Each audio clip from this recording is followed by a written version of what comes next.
Dans ce pays comme ailleurs, a connu ses grands bâtisseurs. Au Maroc, le plus célèbre d'entre eux est Moulay Ismaïl, dont la capitale était Meknès. Ce contemporain de Louis XIV était un travailleur acharné, qui faisait trimer des milliers d'esclaves. Il lançait des chantiers pharaoniques. Bâtir était la grande affaire de sa vie. Il jugeait sa présence indispensable sur les lieux de travail. Il entoura sa ville de dizaines de kilomètres de remparts, et il a fallu le tremblement de terre de Lisbonne pour endommager son palais de terre battue. On tremblait devant lui, car les grands hommes ont de la prestance. Ce fut un roi très cruel. On dit qu'il s'entraînait au tir à l'arc sur des prisonniers dont il jugeait qu'ils manquaient d'ardeur au travail. Il régnait sur un harem de 600 femmes. Comme tous les grands bâtisseurs, il souffrait de mégalomanie. Il lançait des chantiers hors de proportion avec les besoins du temps et du lieu. On lui prête l'intention d'avoir voulu relier d'une longue muraille Meknès à Marrakech, qui sont distants de 450 kilomètres. Mais quoi qu'on dise de lui, Moulay Ismaïl a laissé dans l'histoire la trace d'un grand roi. J'ai pensé qu'il pourrait être intéressant et amusant de chercher des points communs entre ces deux bâtisseurs, Moulay Ismaïl et le capitaine Cassou. Enquêtons auprès de ceux qui ont connu celui-ci. Ils sont encore quelques-uns dans la région de Boulman. Avant de vous les présenter, une petite information. En pays berbère, on se soucie peu de savoir quel âge on a. Un jour, on se trouve vieux et on décide qu'on a 100 ans, parce que tout le monde respecte les vieux, d'autant plus s'ils sont centenaires. Et à partir de là, on commence à compter les années. Cela peut donner des résultats surprenants. شحال يقول يسقسنا عمي حدو؟ عمي كيلي 120 والله غير شوي. تزيد شوي. هاش 120 كيلي. الجخان لو دنين إذا جات غريسي لسا 12 نخد. لا الجخان 4 نساء. إزداسي يرومن سلنا رومن وردوس. روح لا تزيرد كاسو رومي. هي متى. أنا ننتظر أنا ولا لا يقولون والله.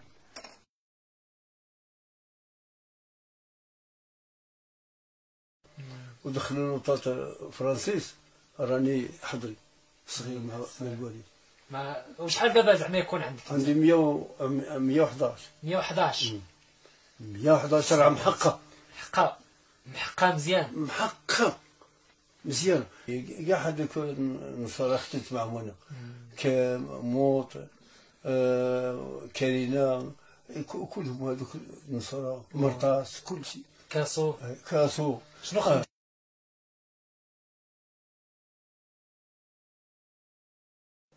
Casso, j'ai parlé avec lui. Tu as parlé avec lui? Il m'a dit chez moi, toujours moi chez moi ici. Ici. Après, il vient là, il خدم هنا. كيجي كاكل في الدار ديالي.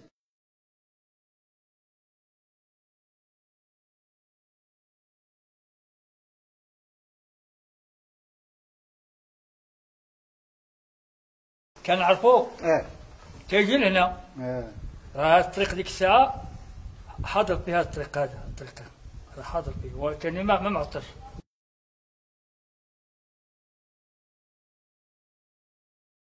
ديك الساعة أنا كنت شوية كنسرح كان بحيث كنجي لهنا كنشوفو هكاسو.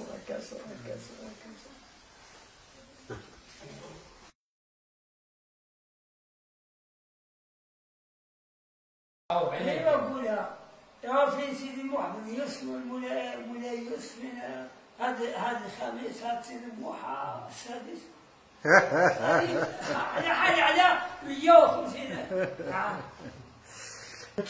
Il a connu le commandant Cassou. كاسو. كاسو. قلت كاسو راجع فيه الشيء.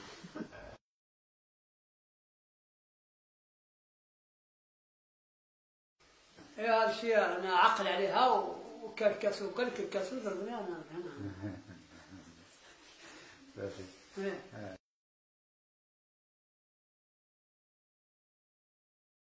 سناد كاسو السلاف عرفنا عرفوا عرفنا فوق واش واش كاينين فوق واش كاين كاسو عرفنا.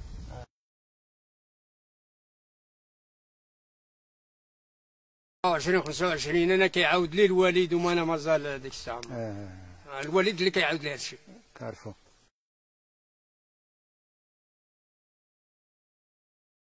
وبنينا الدار وجابنا واحد وفتحنا واحد العين، كان العين فوق، وجابنا الماء بالخوات بكل شيء ودخلنا الماء الدار. Il est vrai que c'était la maison du caïd intégrée au système du protectorat. Une magnifique demeure que ses petits-enfants, n'étant plus aux affaires, n'ont plus les moyens d'entretenir. Sic transit gloria.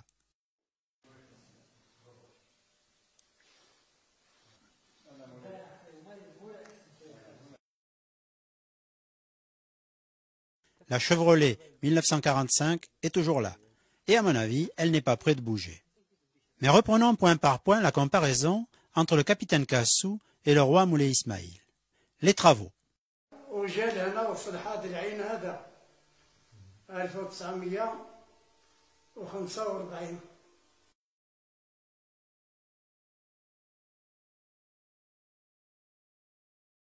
وبنى القنطرة ديال دا فردوس، وصل على العين ديال عطية،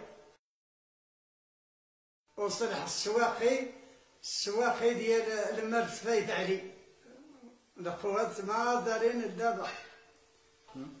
جا هنا الدوار وساو السقايا القبيلة وساو طريق الغابة. يديروا طريق ديال الغابة. طريق ديال الغابة صوبة، وصوبة الحمام تاع الكسيبة، الحمام الكسيبة فاش كنديروا الدوار الكسيبة وكان نحموا الكسيبة فيها.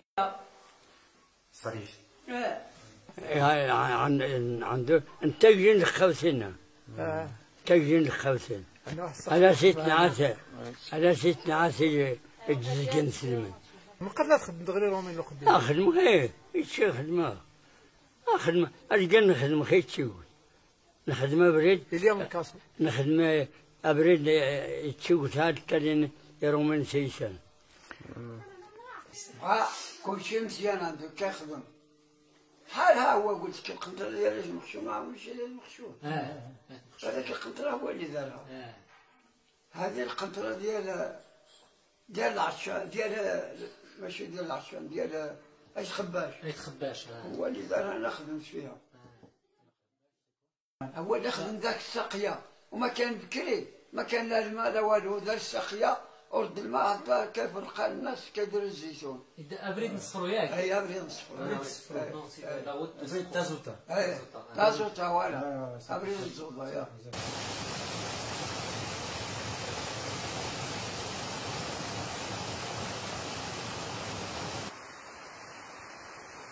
Et l'eau dans ce pays est le bien le plus précieux.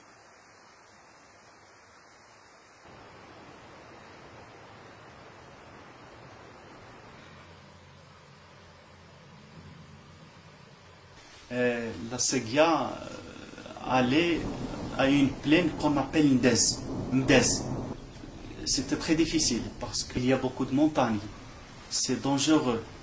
Il y a des gens qui disent l'eau n'arrivera jamais à Ndez. Comme M. Cassou a entendu ça, ou bien quelqu'un lui dit ça, il a dit, si j'entends quelqu'un dire que l'eau ou bien la Séguia n'arrivera pas à Ndez, je vais l'emprisonner jusqu'à ce que l'eau arrivera à Ndez. Et vraiment, il a emprisonné quelqu'un. هو الساقية هذا فين يمشي؟ هاد الساقية كتمشي من هنا لتاع عارف الحكام ديال صفرو. بعيد بزاف. وغتكون واحد 7 كيلومتر هكا. الزيتون والجردة وكلشي كيديروا. شكون كيخدموا هنا شكون؟ هاد الساقية كانت راسها كاسو. الخدامة. الخدامة كيخدموها الناس اللي دازوا في الحرب ديال فرنسا مع الالمان، عطاتهم فرنسا باش يخدموا هنا يشدوا البلاد ديك الساعة. On doit aussi à l'action du capitaine Cassou le barrage d'Elborg. 2 canaux permettaient d'irriguer l'oasis. Ce petit barrage a tenu presque 70 ans avant d'être emporté par une crue. Reconstruit, il connaît un petit problème. L'eau passe par-dessous et non par-dessus. Mais on va réparer ça très vite, bien sûr. On doit aussi au capitaine Cassou toutes les pistes qui sillonnent la région. Peut-être créées pour aller voir si les Berbères restaient bien sages, mais devenus des liens de communication indispensables. Les anciens disent que le capitaine lui-même prenait souvent la pioche et participait aux travaux. Geste politique sans doute, mais significatif. Petite digression, on apprend des choses. ترصيف لا لا اليمن les prisons de l'Allemagne ils n'existent pas ça. Les prisonniers de l'Allemagne. Le capitaine était-il aussi impressionnant que le roi Moulay Ismaïl?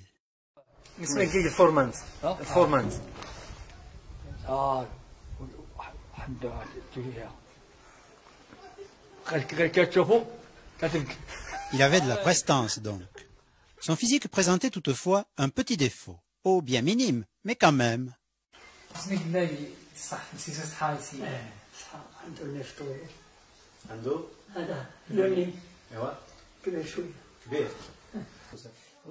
كاسو طويل ولا طويل وعفريت عفريت تنزل سميد ها تنزل جيت تنزل شمشي هادوها قالوا بحال هكا بحال بيبي بحال دندو بحال دندو هكا هكا كسر طويل طويل وعند هذا اللي بحال عيل كبير سميد نزل بس هكا هذا دابا كنعوجين له شويه عوجين له الديك تاعو شويه هكا واني حمار حمار حمار حمار Un vrai colonial donc.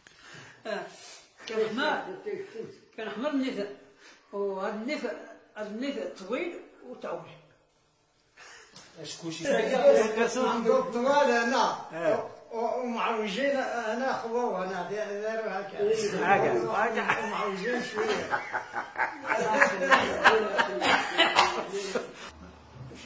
داروا هكا شويه عيل كبير بحال تلميذ.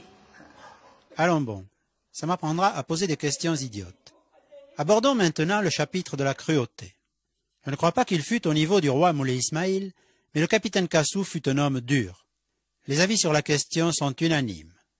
كروم علي كاسو وهر شويه ياك شويه ولا بزاف شويه ولا بزاف وهر شكون كاسو اي اذا شي فرته كيقتلها ما بقاتش مزاح وين دابا كاسو صعيب شويه كاسو صعيب شويه هذاك كاسو صعيب شويه بزاف ولا هاي مزيان كاسو خدمه وهر هاي وهر بزاف واعر بزاف كاسو بزاف علاش ما كيخدمش علاش غير كيجلس كيتجمعوا يسيبوا 3 ولا 4 كيتجمعوا واش كديروا لنا غير حنا قاعدين الله الحبس علاش ما كنخدموش وهر بزاف علاش ما كنخدموش يا كاسو يا ولدي يا كاسو يا ولدي خدام كاسو خدام بزاف خدام كاسو بزاف خدام كاسو الا شي دا يستخدم كاسو مليح اللي دا يخدم مليح هاي كاسو ترافاي بيان واحد الحاجة وخلاص هاي ما قلتيش على نيفو كي داير ما عقلتش على النيف ديالو كي داير غنكذب عليك لا ما تخصش خصنا المفيد لا نيشان نيشان غاتبدا شويه هو مربع مربع عندهم ما كتقدروش تشوفوا فيه شوفيه Il se souvient pas parce que شوفيه n'ont jamais osé de regarder en face. اسمع وانا الشوفه ديالو هاو المرأة لا شاف فيه ترمي من كرشه شنو يقول لك؟ قال لي انا مقدم وكيشتو من هنا كيبغيو يضربوا الا ما مشى دا شي حاجه يقول له سير جيب هذاك وما جابوش كيبغي اش كيشدو من هنا والله اجي هنا يا فاضل واش كيدير؟ ودي واش كيدير كاسو؟ كاسو كيدير الساقية هنا صراحة. معنا واحد مخدم بحالي قال له انا المخدم كان وريه قال له هاك تحكم ماشي انا اللي نحكم على خاطر علاش كيقولوا هذا الشيء اللي نديرو كاسو ميزو داك الشيء وقال له هادو ماشي هذاك نديرو وقال له ضربوا الرجل قال له هاك تحكم ما كان اللي كيقربوا كيقولوا هكاسو ايوا سكوات تشوفوا تهرب دخل في الارض دخل في العافيه وما تدخل في العافيه. كان واحد موتور داروا موتور هنا في واحد المرجع كيخويو الماء من الموتور واحد طايا تهرس لهم المنافذ في المنافذ باش كيديروا ماش تهرس صافت المخازنية جاو عندنا أنا مازال صغير كان سرح كسيبة وداونا بستة 5 دراري واحد البنت وداونا الكاسو أنا شدني من هنا أي وهار قصر ذولي الله قزلي الباب اركلني بالكلاب خرجت من الباب واش دوه ضربوا مزيان هادو ولاو مطيشة ولا حببوا لا سحبوا بهم لا حمر من حمر مطيشة لا مطيشة شدوا مزيان عمروا العودات عمرو ما خدموش ديك الساعة وانا حاضر انا خدمت في العودة ديك الساعة كيخدموا غير البغال شوية قال لهم غادي يخدموا العودات كيخدموا العودات بالسوالي ديالهم كان في دور الرملة وكيكونوا 3 المخازنية ولا 4 المخازنية وكيمشيو مع مالين الشانطي يلا 4 في 4 4 في 4 يحطوا يرجعوا المخازنية قدامهم بالخيل كيخدموا ديك الساعة ديك كاسو. Certains problèmes lui tenaient particulièrement à cœur. C'était une sorte d'écologiste avant l'heure. جاو الخيمات كلاو تما وشربوا انا كملوا هذا الشيء لقى واحد الرجل حق ماشي لرز وغوتو قال له جي كيقول له اهرب غادي يضربك هرب وهو ما هرب شيء وصل كاسو ضربو كاسو لهنا يحلو السنان. Amour de la nature quand tu nous tiens. هذاك كاسو وار كيعطوا المسلمين العصا راهم حيت يتخدم الشانطي كيضربوا الناس بالخدمه كلشي في الخدمة. اللي يجي يشوف هذاك الخدامه وخدمه كيخدم يضرب بالسيف. عنده الفلوس شويه ولا بالسيف؟ اذا تخلص المدينة لا والو الفلوس والو ضربوا بليك كان الفلوس المخزن ما كانش الفلوس لا والو كيدير خدمه بالسيف. لا بالسيف 15 جور 20 جور 4 جور والو الفلوس ولا ما يبغيش ضربوا بليك الفلوس. يا نوري لنا هذا يخدم عمود عصا ديما بغا يخدم عصا في الحبس. الحبس. En fait, le système était simple. Les prisonniers n'étant pas payés, pour faire avancer le travail, il suffisait de mettre tout le monde en prison. ما كان غير كرفي هذه كان نصح بها ما كان غير كرفي كان غير كرفي. لا اللي خدام القاع ايوا سيدي بزاف كاع على خاطر كيبدلوا كتخدم 4 ايام ولا 10 ايام تخدم ما ينسن ما يمرموش اي شاء الله ايوا صافي اي شاء الله صحاب البلاد بالسيف ولا ها خدمة بالسيف. ايوا كيقولوا تخدموا هاد الموضوع كيجيو كيعلموا الخيل والخيل كيعلم الشيخ الشيخ كيعلموا الجواري كيقولوا سير شوف لا الخدمة بالسيف واحد بالسيف كاسو بالسيف. مصلحة إلا ما بغاش غدم. إلا ما بغاش غدمها. ايوا اللي علموا المخدم بالسيف يخدم. ايوا النوري غادي يخدم. النوري بغينا غادي يخدم. النوبة ديالك تخدمها. والله إلا تمنيك تمشي للحبس. الحبس. الحبس. C'est une piste de Cassou, ça. Oui. Mon père me raconte enfin, que M. Cassou a fait travailler ce chemin-là. Bon, les prisonniers qui ont travaillé ce chemin-là enchaîné. وكاين الحديد كاين مول الحديد ما فيهاش شك كاين اللي عنده الحديد بالسلسله كيديرها بالمحزمه لا دوزها كاسو.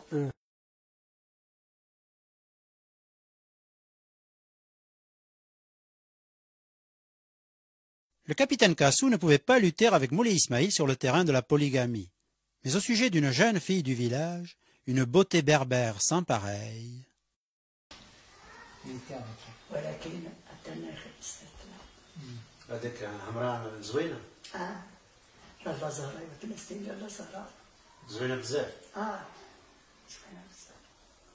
Tout le monde dit qu'elle était très belle. Voici Lalla Zahra.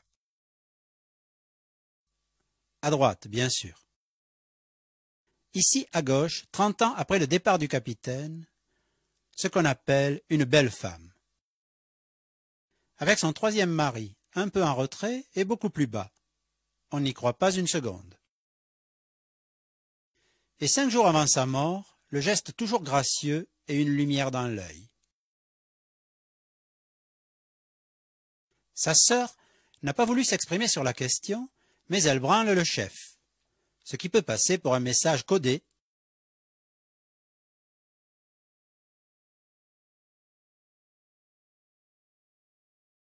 On l'a vu, on doit au capitaine Cassou de nombreux ouvrages d'art dans la région de Boulman. Mais pour le pont de Taferdoust, il semble avoir calculé un peu large. En effet, avec la paix française, la disparition des guerres tribales et des razzias a encouragé les habitants à déserter les Ksars, village fortifié où ils étaient groupés pour mieux se défendre, mais où ils étaient à l'étroit. Ils ont construit dans la vallée des maisons plus grandes et plus confortables. Ils sont partis. Mais le chemin et le pont sont là, construits pour 1000 ans, ouvrages conséquents qui servent très peu.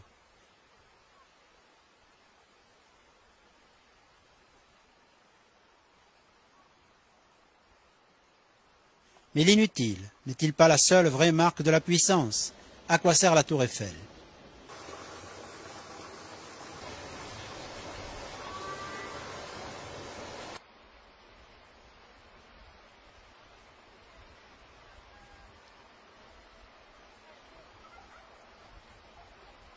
Et soyons sûrs que les ânes lourdement chargés apprécient le pont qui leur évite de suivre des chemins beaucoup plus ardus, et les jeunes filles aussi. Cassou ne fut pas un grand homme de l'histoire, ça se saurait. Avait-il au moins, tout simplement, les qualités d'un homme? Dis-lui,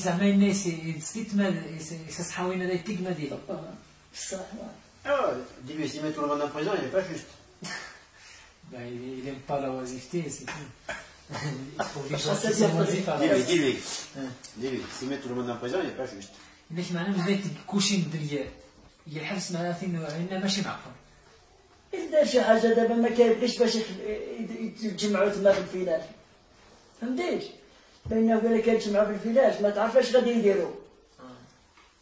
كنقول لهم ما تجمعوش. علاش راحن؟ معقول. ما عندوش يخرب لا. إما اللي يسجن بني الحبس. ما قلناه. ما اللي ما يمين تستطيع في الحبس. يا؟ ما يمين تاو يدنغ الحبس. وجاني يقولنا لي خدم. اللي ما يبغاش يخدم. اللي ما يبغاش يخدم كيقول له تمشي للحبس. السيرفيس عنده. وهر شوية. وهر. واني واعر بالحق.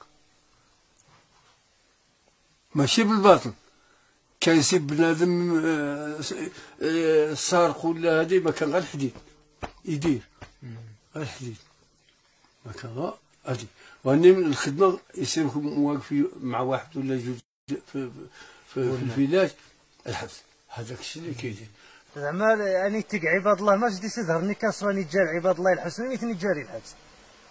الناس ما فاهمينش الناس ما فاهمينش بكري واللي كيضرب كيديروا في الحبس واللي كيخدموا بلادهم طرقان عاود بالسيف اما الساقي. Jamais je n'ai réussi à faire dire à quelqu'un que Kassou était injuste. Partout et toujours, dans le monde arabo-musulman, il y a eu un chef, politique ou politico-religieux, un calife, un sultan ou un raïs auquel on doit obéir. Il se trouve que dans ces années-là, le raïs du coin se nommait Kassou.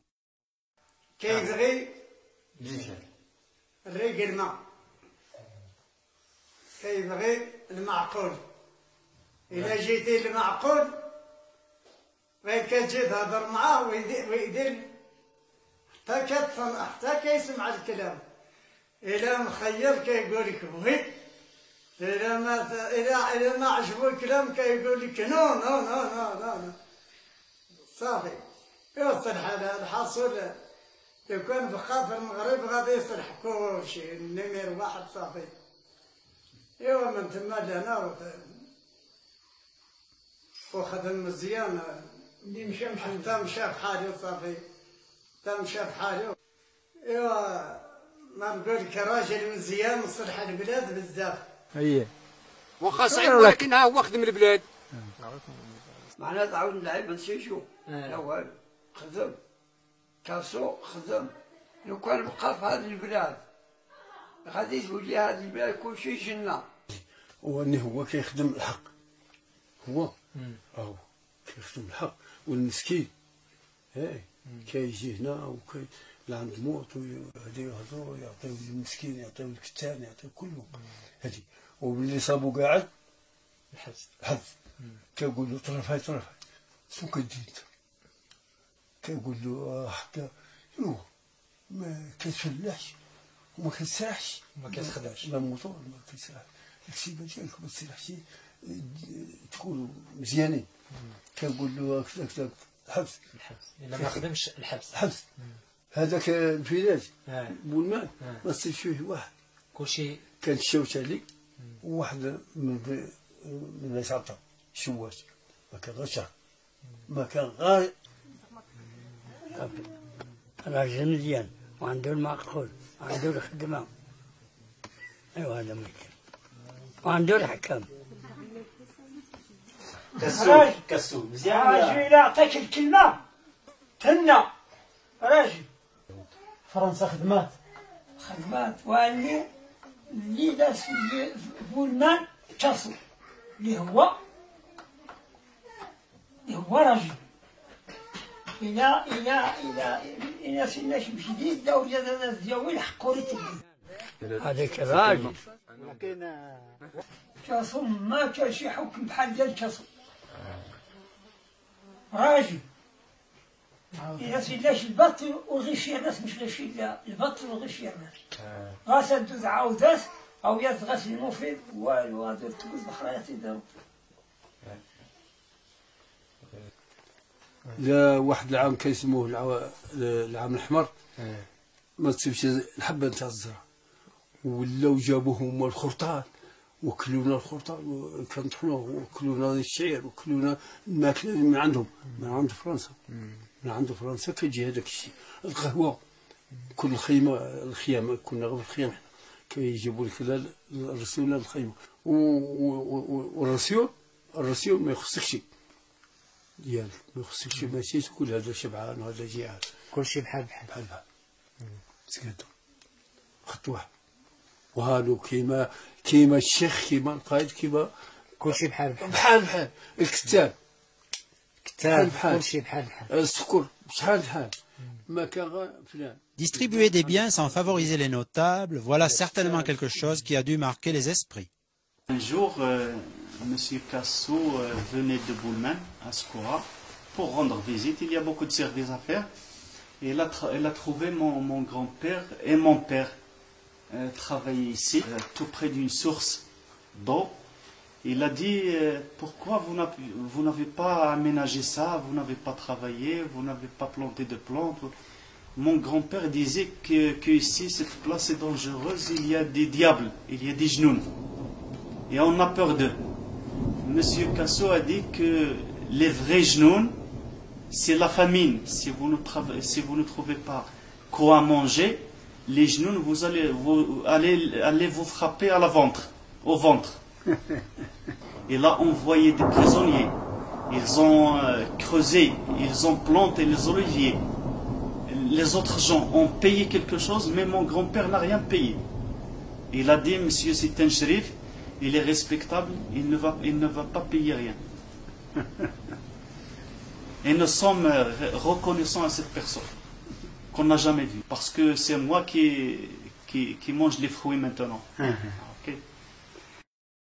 وهذاك الشعب اللي فيها قريش وتما كيضربوا لنا ليبرا فين كيضربوا لنا ليبرا هنا في الكسا ديالك من المرض ما يكونش ماشي غير واحد ولا الدنيا كلها اللي غاب كيزموه بين هادي يمشي للحبس. كاين عندك 7 نفوسات تجيبهم، عندك 5 تجيبهم، عندك 2 تجيبهم، وهني الدواء مرض والو.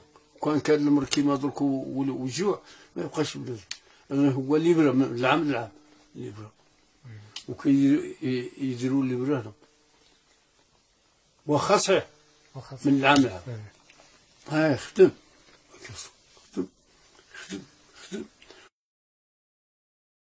Finalement, de ces hommes, il reste leurs œuvres. Moulay Ismaïl est considéré comme un grand roi. Et, autour du Tichouk, ma foi, on n'est pas encore près d'oublier le passage du capitaine.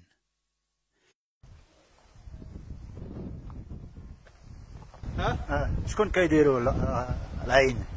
شكون اللي داير العين؟ كاسو كاسو كتعرف كاسو انت؟ لا علاش قلتي كاسو؟ الأجداد كيقولوا كيقولوا شكون كيقولوا؟ Inutile de rentrer dans le débat imbécile du rôle positif de la colonisation. À cette question idiote, les historiens n'ont pas à répondre et les politiques devraient bien s'abstenir de le faire. Les uns et les autres, d'ailleurs, font dire à l'histoire ce qu'ils veulent, depuis toujours.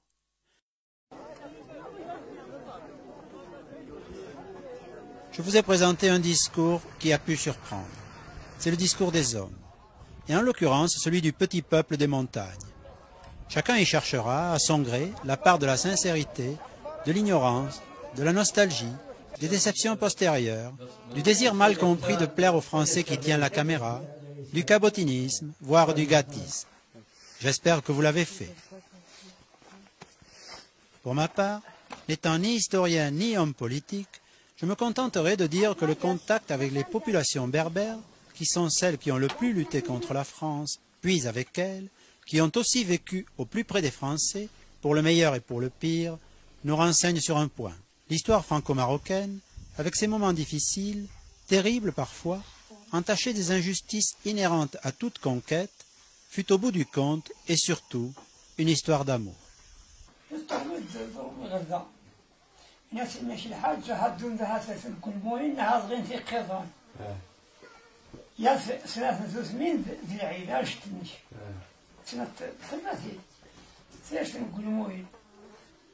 إلين دا شنطين اللي خدم الشنطين إلا دين دوخ غدا اللي خاصي مطوط اللي كان أروميين إذا تقشقشن الدرا دوخ نشغل الحاس هاي ناس هادو قصة في الشرخ هادي يدون غدا نسين دا غورا اللي يعني قاليين أنا لا سكان لا سكان هادو خمس قيسن ويزرين هاي يقوسن برا يا في قضان شنو في قضان ينش قضان هاي نخليك برا نسي الحضيخ هادو رسم تدير الحوايج نسوني يستفدون الحوايج الطوموبيل على الصباح الدوخ تسلو الكير أنا قابل خنسي غنينا قابل خسنا اللي الكير هاف عمر الطوموبيل ناس بدون غير غدا هاتشين هاسوين غسخيت بيبي تشام تسوار هامو يخسنا على الكتاف بالتين قطعن هاتاي هانسترجع عارينا اللي في جيني خوصنا المغرب ندرز غردا عشرين ذا الصباح دون العين القرى عين ذا عين دون شغل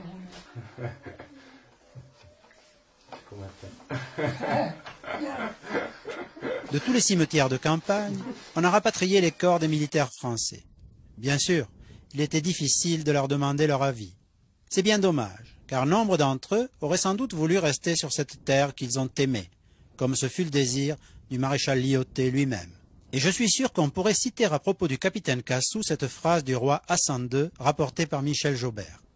Il parlait des officiers des affaires indigènes. Ce sont finalement les hommes qui ont le plus aimé le Maroc, disait-il. Car voyez-vous, c'est un pays auquel on s'attache, sans doute parce que, dans de multiples carcans, on s'y sent plus libre. Pourquoi? Peut-être parce qu'on a le bonheur de ne pas y entendre ce discours stéréotypé de la pensée unique, ce discours contrit, politiquement correct, socialement, moralement, intellectuellement,